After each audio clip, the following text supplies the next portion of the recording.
Hello everyone, welcome back to my channel. Welcome to another new video. I hope you guys are doing well. So today in this video, I'm going to discuss about the career opportunities after B.Pharm. So now let's start the video. So I have decided to divide the categories into 6 parts so that after the graduation, आप B.Pharm graduate करने के बाद आप आपका जो मनपसंद sector हो आप उस सेक्टर में काम करना चाहते हैं. तो ऐसे इंडस्ट्रियल जॉब्स है, गवर्नमेंट सेक्टर है, फिर मार्केटिंग सेक्टर है, एकेडमिक्स है, एंटरप्रेन्योरशिप है और हायर स्टडीज़ है.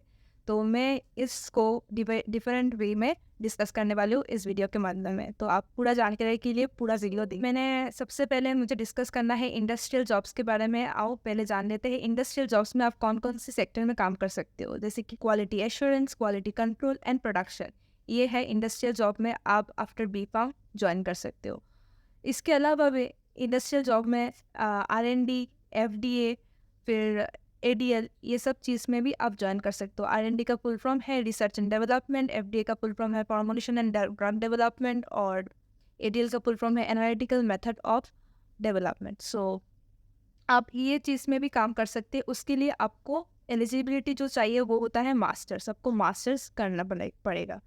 फिर आते हैं जो इंडस्ट्रियल जॉब्स में आपको क्यों इम्पोर्टेंट है मैं बताती हूँ. क्योंकि आप अगर मतलब ज़्यादातर B.Pharm करने के बाद सबका एम ड्रीम जॉब होता है ड्रग इंस्पेक्टर का जॉब. सो ड्रग इंस्पेक्टर के लिए आपको जो एलिजिबिलिटी होना चाहिए वो है 2 साल का मिनिमम एक्सपीरियंस चाहिए इंडस्ट्रियल. इसलिए इंडस्ट्रियल जॉब इम्पॉर्टेंट है B.Pharm के लिए. सो नाउ गवर्नमेंट जॉब्स में आपको ड्रग इंस्पेक्टर जो जॉब है वो एक ड्रीम जॉब होता है B.Pharm स्टूडेंट्स के लिए. सो बहुत लोग ड्रग इंस्पेक्टर बनना चाहते हैं. तो ड्रग इंस्पेक्टर का जो वैकेंसी है वो अलग है. वो उसका वैकेंसी जब आता है तभी आपको अप्लाई करना पड़ता है. इसके अलावा भी आपका डिफरेंट एग्ज़ाम्स होता है. तो वो आपको ऑफिशियल साइट में जाके मतलब कब होता है कब नहीं होता है उसका इंफॉर्मेशन लेना पड़ता है. सो इसके लिए मैं वीडियो अलग से बना दूँगी. इसके अलावा रेलवे फार्मासिस्ट का जॉब है, हॉस्पिटल फार्मासिस्ट का जॉब है, डिफेंस कोई है जो डिफेंस में जाना चाहते हैं. डिफेंस के लिए भी अलग से एग्ज़ाम्स होता है. सो गवर्नमेंट जो जॉब्स होता है उसके लिए अलग अलग एग्ज़ाम्स होता है. तो उसको आप ऑफिशियल वेबसाइट में जाके आपको सर्च करना पड़ता है.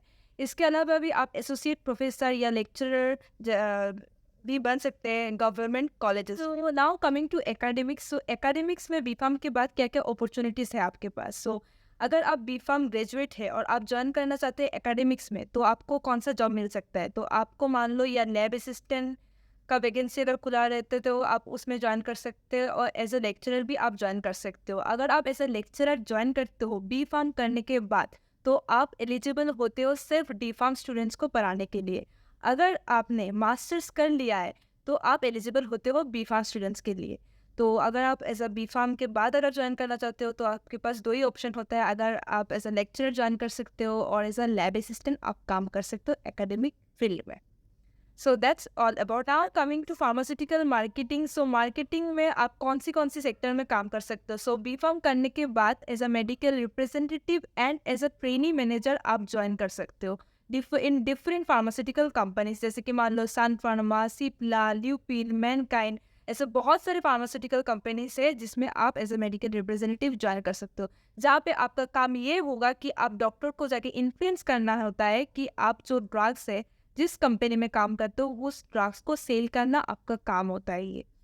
और ट्रेनी मैनेजर वो भी एक बहुत बड़ा सेक्टर है जिसमें मान लो एज अ मतलब फार्मास्यूटिकल जो मार्केटिंग है उसमें डिफरेंट पोजीशन होता है. जैसे कि पहले आता है मेडिकल रिप्रेजेंटेटिव, इसके बाद आता है एरिया सेल्स मैनेजर, फिर आता है रिप्रेजेंटेटिव सेल्स मैनेजर, इसके बाद zonal sales manager and HR. सबसे जो बड़ा जॉब है वो होता है HR का. तो आप अगर HR ज्वाइन करना चाहते हो तो उसके लिए आपको MBA का करना ज़रूरी है. आप MBA के बाद एज ए HR आप ज्वाइन कर सकते हो. और अगर आप मान लो कि मार्केटिंग में ज्वाइन करना चाहते हो, मतलब आप MBA नहीं किया है तो आप एक्सपीरियंस के साथ साथ आपको वो वाला मतलब प्रमोशन होता जाएगा. मतलब कंपनी में आपने एज अ मैनेजर ज्वाइन किया है, एरिया सेल्स मैनेजर, तो आप 2 साल या 3 साल काम करने के बाद आप एलिजिबल हो जाते हो कि आप ऐसे जोनल सेल्स मैनेजर में भी जा सकते हो. सो वो होता है मार्केटिंग में.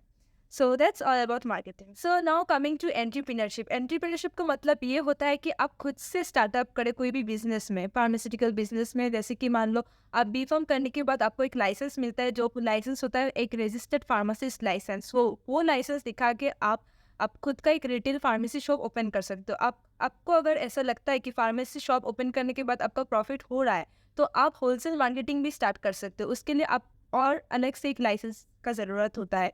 फिर इसके अलावा भी आप खुद से अपना फार्मास्यूटिकल कंपनी भी ओपन कर सकते हो ऐसा भी।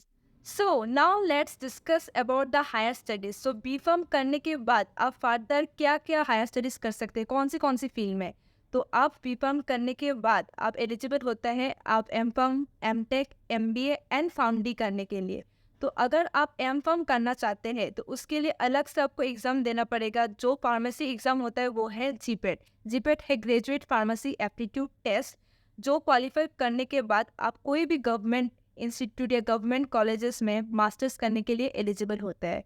फिर आप करना है, अगर आपको एम टेक करना है तो आप एम टेक 2 ही फील्ड में कर सकते हैं, वो है pharmaceutical technology, pharmaceutical engineering and pharmaceutical biotechnology.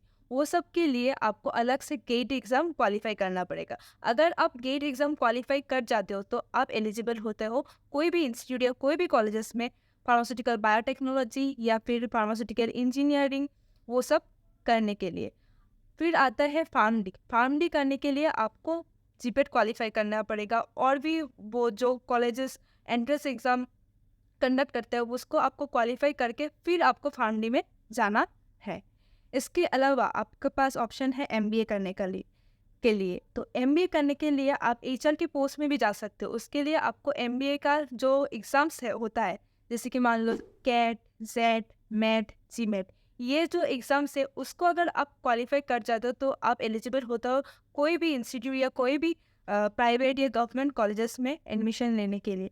अगर आप एमबीए कर लेते हो तो आप फार्मास्यूटिकल मार्केटिंग या pharmaceutical industry as a HR भी ज्वाइन कर सकते हो। उसके लिए आपको एमबीए मार्केटिंग और एचआर की पोस्ट में या वो सब में करना होता है।